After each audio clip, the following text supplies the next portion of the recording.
Dans ce tuto, découvrons comment utiliser les boucles qui permettent de répéter des instructions dans Scratch et qui se nomment répéter 10 fois et répéter indéfiniment.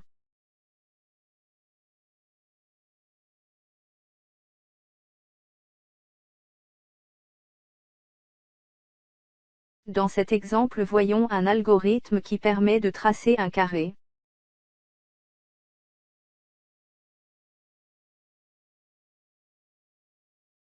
Tout de suite, testons cet algorithme.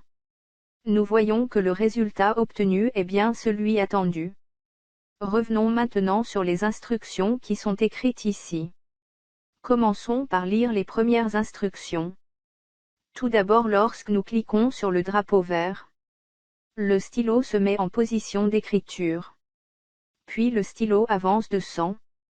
Puis il tourne de 90 degrés, ce qui permet de tracer le premier côté et de faire l'angle droit. Ensuite nous attendons une seconde.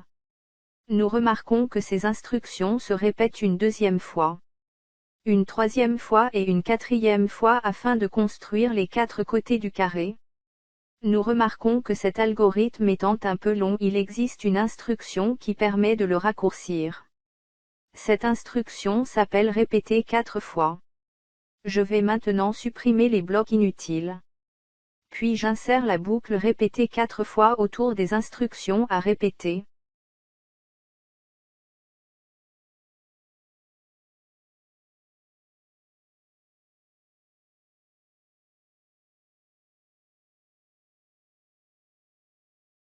Je teste maintenant l'algorithme.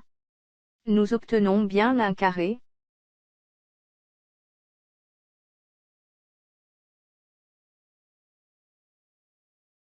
Dans cet exemple, découvrons une utilisation de la boucle répéter indéfiniment.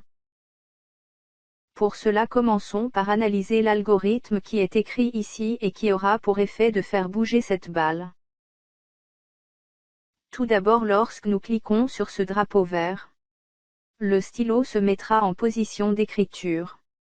Puis la balle avancera de 15. Ensuite nous ajouterons 20 à la couleur du stylo, ce qui aura pour effet de changer la couleur du stylo. Et enfin, si la balle touche le bord de l'écran, elle rebondira. À présent, testons cet algorithme.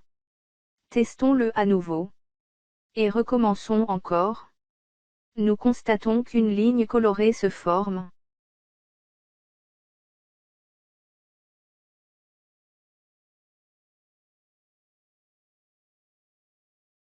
Afin de ne pas cliquer sur le drapeau vert à plusieurs reprises, je vais utiliser la boucle répéter indéfiniment.